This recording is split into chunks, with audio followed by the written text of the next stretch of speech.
여러분 안녕하십니까. 쩐데리TV의 쩐데리입니다. 구독, 좋아요, 알람 설정까지 꼭 부탁드리겠습니다. 오늘 시장도 긍정적이지 않은 방향으로 지수가 흘러갔습니다. 5거래일 연속 하락입니다. 굉장히 긴 기간 동안 연속으로 좀 하락을 했고요. 코스피는 전일 대비해서 0.6% 하락한 2958포인트로 마감을 했습니다. 3000포인트가 깨졌고, 코스닥은 890.07포인트로 전일 대비 0.7% 하락 마감했습니다. 좀 긍정적이었던 부분은 미국 장기물금리죠. 10년 그 국채 금리의 진정이 좀 됐습니다. 1.5%대로 떨어져가지고, 그것도 초반으로요. 그래서 좀 긍정적인 움직임을 가져갔습니다만, 중국에서 2월 PPI가 발표된 이후로 그러니까 이제 장 초반에 괜찮다가 장 중반에 중국에서 PPI 지수 발표를 하면서, 생산자 물가 지수입니다. 우리 지수를 눌러버렸습니다. 그래서 그러는 바람에 소위 말하는 반락했죠. 반등했다가 다시 꼬꾸라졌어요. 그래서 좀 움직임이 좋지 않았다라는 말씀을 좀 드리고 싶고요. 그렇다 보니까 장 마감하고도 지금 제가 계속 그 10년 채권 수익률, 국채금리를 좀 보고 있는데요. 1.4포인트대로만 떨어진다라 그러면 굉장히 저는 좀 긍정적인 움직임을 말씀을 드릴 수가 있을 텐데, 여전히 1.5포인트 후반대로 또 다시 오늘 보시면 이렇게 증가가 좀 되면서 내일 시장이 좀 우려스러운 상황이다라고 말씀을 드릴 것 같습니다. 아울러서 나스닥 100 선물지수도 보시면 전일 대비해서 0.55% 하락한 수치로 진행이 되고 있어서, 전체적으로 시장이 정말 하루가 괜찮으면 또 하루는 밀려버리고 막 이런 식의 종잡을 수 없는 움직임이 계속되고 있다. 여러 가지 지표들, 뭐 중국 혹은 미국에서 나오는 지표들이 해석하기 나름으로 주가에 반영이 되고 있기 때문에, 이런 부분을 감안했을 때는 특히 우리 투자하고 계신 구독자분들, 아울러서 지나가다가 영상을 클릭하셔서 보시고 있는 우리 시청자분들도 분명 이번 시장에서의 조정을 잘 견디셔야만 올해 그래도 긍정적인 수준의 수익으로 마감을 할 수 있지 않겠냐 생각이 됩니다. 굉장히 좀 위기 상황, 어찌 보면 꼭 넘어야 할 절체절명의 정말 위기 상황이다, 이렇게 말씀을 드릴 수 있을 것 같아요. 그래서 이번 주와 다음 주, 그러니까 3월 18일 FOMC 미국에서 연준 회의가 일어나기 전까지 변동성을 강하게 가져갈 수 있을 개연성이 좀 매우 크다, 저는 좀 이렇게 보고 있습니다. 그래서 그만큼 시장이 흔들흔들하기 때문에 특히 리스크 관리를 잘 하시면서 가능한 한 무리한 투자는 지양하고, 있는 종목들, 보유하고 계신 종목들도 혹여 신용으로 사신 분들이 있다면 반드시 140%를 맞추기 위해서 조금 여유있게 현금을 보유하시면서 예수금으로 그렇게 매매를 하시기를 좀 권고드립니다. 이번 위기 상황에서 만일 계좌가 망가져 버린다면 원금도 회복을 못하는 상황이 벌어질 수가 있기 때문에 특히 조심해서 매매하셨으면 좋겠고요. 지금 현재 시각으로 유럽 지수는 다행히도 보합권 수준에서 좀 움직임을 가져가고 있습니다. 나스닥 100 선물 지수가 하락임에도 불구하고 현재 상황 시점에서는 유럽 지수는 어쨌든 보합권에서 이렇다 할 하락은 만들지 않고 움직이고 있다라는 말씀을 드릴 수 있을 것 같고요. 한 3시간 정도 뒤 11시 반 오후 시간으로, 우리나라 오후 시간 11시 반으로 미국 시장이 열리면 그때 어느 정도 상황을 확인하고 다음 날에 채권 금리 10년물로요 한번 보시고 나스닥 100 선물지수 장중에 보시면서 대응하시면 좋지 않을까 생각이 됩니다.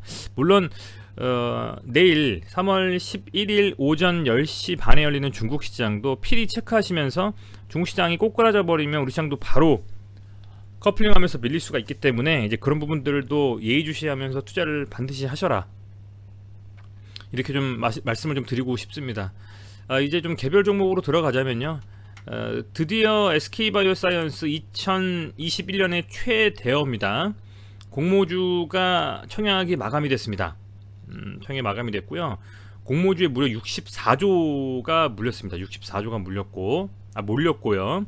역대 최대다. 뭐 특정 지표는 역대 최대고요. 특정 지표는 좀 아쉬운 부분도 있고 뭐 이렇습니다. 보시면 지금 뭐 워낙 시장에서 유동성이 넘쳐나고 있지 않습니까? 그런 넘쳐나는 유동성, 아울러서 그런 넘쳐나는 유동성에도 증시가 지금 연초부터 많이 눌리고 있기 때문에 그런 부분들이 상당히 이 SK바이오사이언스의 공모주에 급격하게 정말 수급 블랙홀 역할을 하면서 빨려 들어가는 것이 아니냐라는 생각이 좀 듭니다. 그래서 굉장히 좀 흥행을 했다 라고 말씀을 좀 드릴 수 있을 것 같고요. 63조 6천억이네요. 엄청납니다. 지금 이 연합뉴스의 이지현 기자님의 기사에 따르면 지금 뭐 SK바이오팜이라든지 카카오게임, 빅히트 이 상장에서 공모주 총액을 비교하면 공모가는 최상단 밴드 6만 5천원 어제 말씀드렸습니다만요. 이렇게 됐고 증거금이 무려 이제 63조가 몰렸어요. 정말 역대 최대로 엄청나게 지금 몰렸다라고 보시면 될 것 같고요. 이 최근에 이제 기존과는 다르게 SK바이오사이언스는 예전에는 증거금, 그러니까 증거금을 많이 넣은 개인의 위주로 얼마나 많이 넣느냐에 따라서 청약받을 수 있는 주식수가 좀 달라졌었는데 지금은 좀 바뀐 식으로 이제 소위 말하는 균등배분이라는 것을 일부 적용해서 이 주식을 배분하지 않습니까? 이제 그렇다 보니까 많은 자금들이 몰렸다. 왜냐하면 소액으로도 어쨌든 간에 수익을 볼 것이 거의 자명한 상황에서는 계좌를 많이 열어가지고 들어가신 청약자분들이 많으시다라고 말씀을 드릴 수 있을 것 같고요. 그럼에도 불구하고 워낙 많이 몰렸기 때문에 일부는 추첨 결과에 따라서 한 주도 좀 배정받지 못하게 된 상황이라고 합니다. 이런 이슈가 있다라는 점을 인지를 하시고 개별 종목으로 들어가 보면 오늘 SK케미칼은 또 밀렸습니다. 9일 8일째 지금 음보인 것 같아요. 그래서 엄청나게 밀려버렸고 차트상으로만 보면 케미칼이 저점을 잡아줬다라는 움직임은 제 개인적인 생각으로는 저점을 잡았다는 느낌이 안 들어요. 케미칼이. 그렇다 보니까 제가 생각했던 기준은 뭐 제 영상 계속 보고 계신 우리 구독자분들이면 당연히 아시겠습니다만 1차적으로 30만원, 2차적으로는 지난번에 2번 정도의 지지라인 하방 경직성을 만들어내면서 반등을 했었던 27만원 정도까지도 열려 있을 수 있으니까 그렇게 한번 살펴봤으면 좋겠다는 말씀을 좀 드렸는데요. 지금 이제 27만 7천원까지 빠졌습니다. 불과 몇 천원만 더 빠져버리면 지난번에 지지라인을 확보했었던 이 27만원대를 깨버리면서 꽤 오랜만에 종가 기준으로 저가를 만듭니다. 작년 8월 달 이후에 처음으로 이제 27만원이 깨질 수도 있는 상황이 벌어지고 있습니다. 그런 상황 속에서 SK바이오사이언스 어쨌든 상장은 달 마무리가 됐음에도 불구하고 이 케미칼이 도대체 왜 이렇게 밀릴까? 저는 가장 중요한 것은 수급에 있다고 생각을 합니다.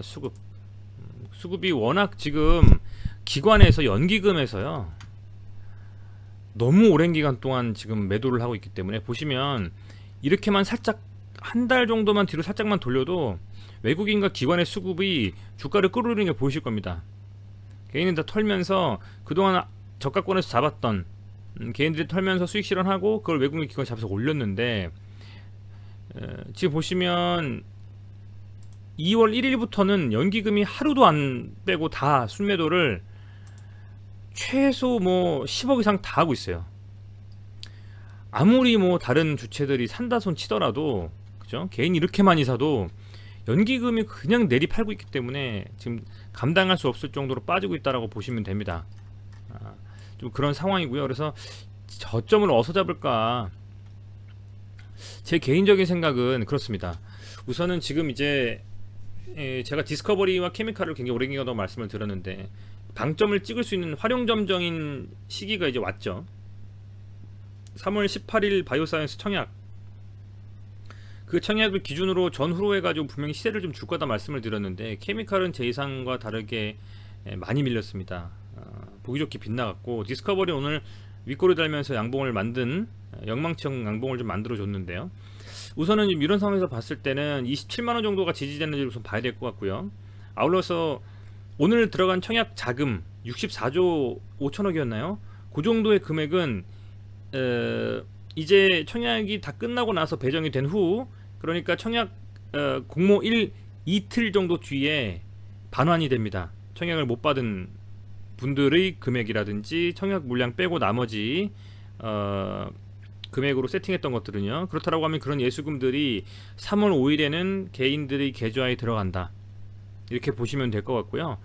3월 죄송합니다. 3월 10일이죠. 12일이죠. 3월 12일 금요일에는 개인들의 계좌로 들어간다라고 보시면 될 것 같고, 그렇다라고 하면 그 계좌에 들어온 예수금을 가지고 뭐 주말이 있기 때문에 불확실성으로 매수를 조심스럽게 한다 손 치더라도 3월 15, 16, 17일 다음 주 월화 수에는 SK케미칼과 디스커버리 개인들의 매수세가 몰릴 수 있는 가능성이 좀 크다라고 보고 있습니다. 저는 개인적으로는요. 그래서 3월 15일에서 17일까지도 주가가 반등을 못하고 케미칼이 밀린다면 더 밀려서 저점을 잡을 가능성도 있다고 봅니다. 다만 주가가 계속 빠질 수는 없어요. 어딘가에선 분명 라인을 잡아주고 지지가 되면서 돌아 움직이는 반등이 반드시 나옵니다.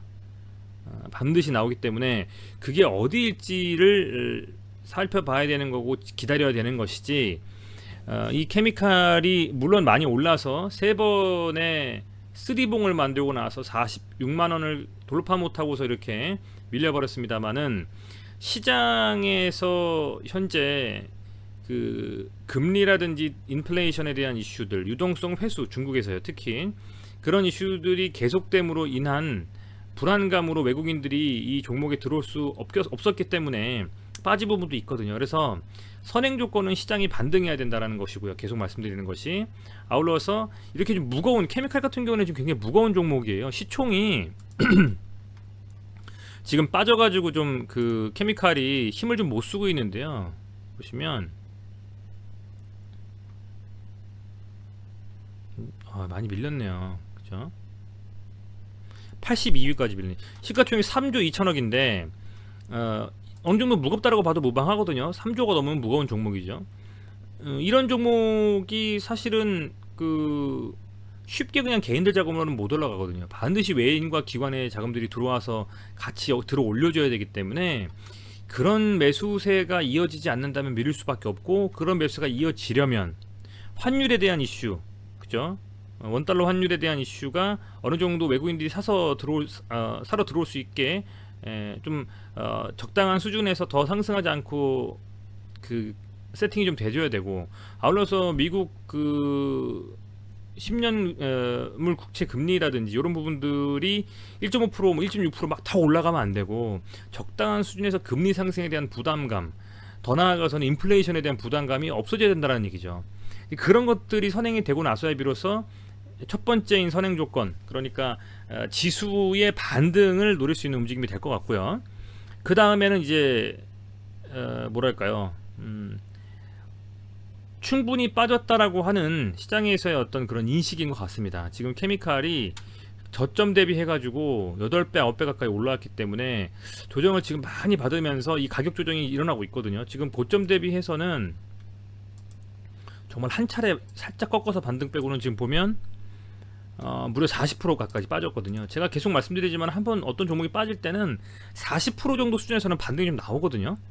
그래서 저는 개인적인 생각으로는 이번 주에 보합권으로 해서 27만원 언저리에서 좀 마감을 해주고, 다음 주 3일간에 좀 강하게 좀 반등이 나와줬으면 하는 움직임, 시장이 좀 급반등을 하면서요, 좀 그렇게 좀 기대를 해보면서 기다리는 수밖에 없겠다라는 말씀을 드리고 싶습니다. 어쩔 수가 없는 상황인 것 같고, 얘가 뭐 신용을 써서 무거운 종목도 아니고요. 무슨 어떤 깔만한 거는 지금 수급이 들어오지 않는 부분이기 때문에 어떻게 개선을 할 수 있는 여지가 없습니다. 왜냐면 뭐 기관하고 외인이 내리 팔아버리는데 당연히 재간이 없거든요. 두 주체가 동시에 팔아버리니까.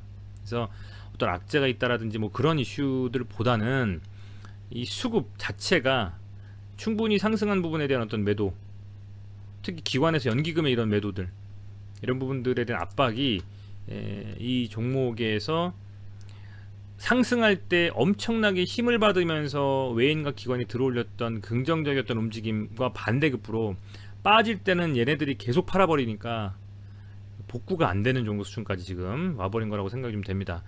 30만 원 정도 지켜주면서 반등할 거라고 좀 저는 예상을 좀 했는데 27만 원대까지 지금 밀렸기 때문에 우선은 내일 청약이 끝난 상황에서 지금 기사들이 계속 쏟아져 나오고 있거든요. 어느 정도 수준으로 시장에서 좀 반등이 나와주고 지켜주는 좀 지켜보시면서 27만 원이 깨진다라고 하면 비중을 좀 줄이면서 차라리 가져가실 분들이라면 어느 정도 비중을 좀 줄이고 그 다음에 완전 충분히 늘려서 아래 꼬리 달면서 위에 올라오는 그런 반등이 나서 차라리 그 저점에서 잡고 차라리 들고 가시는 뭐 그런 전략도 해보는 게 낫지 그런 전략도 한번 구상해 보시는 게 낫지 않냐 생각이 됩니다. 무조건적으로 이거를 갖다가 다 계속적으로 그냥 이렇게 27만원, 26만원, 5만원까지 가면 잘못하면 이 장기평선 300이평선 터치할 때까지 밀릴 수가 있거든요. 올라올 때까지 좀 조정을 받으면서. 그래서 우선은 제 생각에는 충분히 상승할 만한 조건이지만 그동안에 이 기관과 외인이 상승할 때 충분히 들어 올렸었기 때문에 그런 자금들이 오히려 이탈을 하면서 수급 불균형으로 지금 이렇게 밀리고 있다. 그 생각밖에는 사실은 저는 좀 들지 않고 굉장히 좀 안타깝습니다. 해서 이 케미칼 같은 경우에는 내일 어디서 과연 지지가 나올지 최소한 캔들이 양봉 음봉을 떠나서 그죠? 양봉 음봉을 떠나서 어찌됐건 뭐 요런 식의 움직임 있지 않습니까? 아래 꼬리를 좀 달면서 그죠? 이렇게 좀 올라오는 매수세가 붙어서 움직이는 요런 움직임이 좀 나와 주어야만 그래야만 제대로 된 좀 하방을 잡았다라고 말씀을 드릴 수가 있을 것 같아서 그런 움직임 좀 나오는지 지켜봐야 되겠습니다. 굉장히 좀 힘드실 텐데 어찌됐건 아직은 11일, 12일 아울러서 15, 16, 17 남았기 때문에 한번 움직임을 지켜보시면서 대응을 좀 하시면 좋을 것 같습니다. 매동도 보면 지금 꼬여 있어 가지고 빨리 좀 매수세가 들어와 줘야 되는데요. 이게 언제쯤 들어올지 상당히 좀 어렵다 라는 좀 말씀을 안타깝지만 좀 드리겠습니다. 자, 그리고 디스커버리입니다. 디스커버리가 케미칼의 빛에 가려서 제대로 상승했을 때 훨씬 못 갔어요. 그리고 계속 7만원대에 막혀서 제대로 된 슈팅 한번 못 나왔습니다. 그런데 오늘 제가 좀 좋아하는 캔들입니다. 이게 영망치형 양봉이 나왔습니다. 영망치형 양봉. 그러니까 시가에 시작했다가 상승했다가 그죠? 이런 식으로 움직임이라고 보시면 돼요. 이렇게 상승을 했다가 눌렸다가 주가가 이렇게 마감했다. 뭐 이렇게 보시면 되거든요. 그 윗꼬리단 양봉의 의미는 어찌됐건 수급이 어떻게 나왔느냐에 따라서 다르겠습니다만은 물량 소화의 의미를 가지고 있는 경우도 꽤 있습니다. 그래서 오늘 이렇게 영망치형 소위 말하는 캔들이 나와서 어쨌든 제 개인적으로는 종가도 61,000원, 6만원을 좀 다시 복구를 해줬거든요. 6만원이라고 하는 것은 요 박스권의 하단입니다. 마감하면서 이렇게 윗꼬리 달면서 물량 소화하면서 좀 마감을 했기 때문에 조금 기대해 볼만 하지 않나 생각이 좀 되고요. 그리고 보시면 뭐 금액이 크지는 않습니다만 최근에 중요한 부분은 개인이 사고 있었고 거기에 외인도 아주 적은 금액입니다만 몇 억씩 이렇게 들어와 주고 있었어요. 오늘 14억 정도 순매수했습니다. 외국인이 그죠? 기관이 금액으로 따지면 한 4억 정도 순매도 이런 식으로 지금 움직임을 가져가고 있기 때문에 그래도 최근에 디스커버리는 우리 케미칼과는 좀 다르게 외국인의 수급이 조금은 그래도 들어오고 있었다라는 점. 아울러서 두 종목 중에서 굳이 비교하자면 디스커버리는 시총이 좀 작아요. 지금 1조 정도밖에는 안 됩니다. 1조. 주식수도 1000만 주 정도 됩니다. 그래서 이 종목 자체만 봤을 때는 얘한테 딸려 있는 애들이 많거든요. 지주회사기 때문에 뭐 SK D&D 그죠? 풍력 그 임대업 쪽 하는 D&D가 있을 수가 있고요. 휴비스, 플라즈마, SK 케미칼, SK 바이오사이언스, SK 가스 뭐 이렇게 많은 회사들이 지금 이슈가 있는 좀 회사들이 있기 때문에 제가 계속 말씀드렸습니다만은 케미칼이 저렇게 빠질 때는 디스커버리 쪽이 오히려 유리할 수가 있다라는 생각을 여러 번 좀 말씀을 드렸는데, 오늘 뭐 그 정도로 엄청난 뭐 아주 상승은 아니지만 66,000원 정도까지 오늘 상승했거든요. 장중에 반짝하고 나서 쭉 밀려버렸는데, 그래도 오늘 뭐 브론즈 밴드 사직초 보면 브론즈 밴드 중앙선 22평선까지도 돌파를 해주고요. 이렇게 지금 완전 역배열 상태에서 이렇게 마감을 좀 해줬기 때문에 그래도 한 번쯤 이렇게 이평선을 전체를 반짝 돌파하면서 밀렸다라는 점이 뭐 개인적인 소견으로는 케미칼과 비교해서 봤을 때는 조금 더 이 디스커버리가 바이오사이언스의 상장일 전까지는 최소한 조금 더 많은 수급을 좀 빨아들일 수 있지 않겠나, 이렇게 아주 조심스럽게 좀 기대를 해보고 있습니다. 하지만 그도 분명한 것은 우리 시장, 미국 시장, 장단기 국채 금리, 미국의 중국 시장, 이런 해외 시장의 얼마나 탄탄한 그 반등이 좀 나와주는지, 빠지지 않는지가 먼저 선행이 좀 되어야만 비로소 상승을 논할 수 있을 것 같다. 저는 좀 이렇게 말씀을 드리고 싶습니다. 물론 매동으로 봐서 뭐 외국인이 좀 들어온 점이 긍정적으로 볼 수는 있습니다만은 아직은 아직은 1일 거래량 기준으로는 예전에 강하게 상승할 때에 비하면 굉장히 일천합니다. 해서 뭐 한 1000만 주 정도는 좀 나와 주어야, 그죠? 1000만 주 정도는 나와줘야 뭘 좀 얘기가 될 것 같은데, 아직은 뭐 거래량이 전혀 안 터지면서 시장에서 뭐 그렇다 할 아주 드라마틱한 상승에 대한 움직임은 뭐 나오지 않은 상태다, 이렇게 좀 볼 수 있을 것 같고, 다만 어떤 추세의 전환을 알리는 이런 캔들이 하나 나왔다라는 것이 좀 기대해 볼 만한 하나의 뭐 포인트일 수 있을 것 같고, 매동도 뚜껑을 열어보니 다행히도 오늘 외인이 좀 샀다라는 점이 그나마 긍정적이라 볼 수 있는 점이다, 이렇게 말씀을 드릴게요.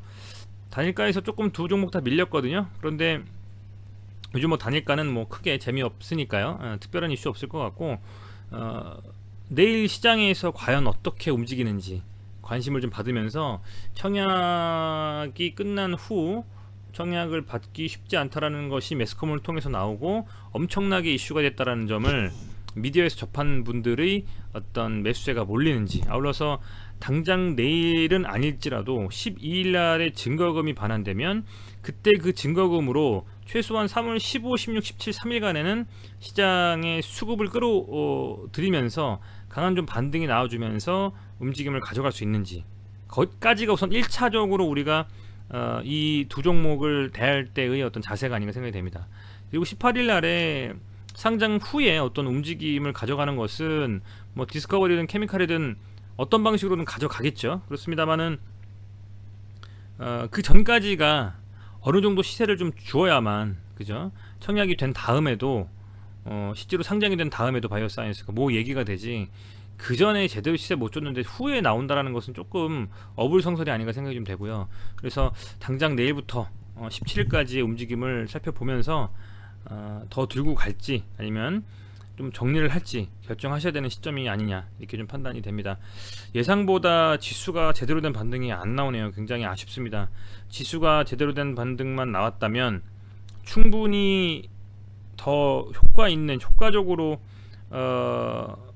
변동성을 가져가면서 그 이슈를 가지고 오를 수 있었던 종목들이라고 보는데 매우 아쉽고, 그런 측면에서 힘드시겠지만 잘 대응하시면서 지금 현재 가지고 있는 계좌를 보존하는 데 집중하시는 우리 구독자분들이 되셨으면 좋겠습니다. 시장이 갑자기 밀려버려서 더 빠질 수 있기 때문에 그런 부분들을 반드시 리스크 해치하시면서 움직이시면 좋겠습니다. 다시 한번 시청해주셔서 감사드리고요. 좋아요, 구독, 댓글까지, 그리고 많이 다른 분들께도 관심 있으신 분들께 추천도 해주시는 영상을요, 그런 좀 부분들도 좀 부탁을 드리겠습니다. 고맙습니다.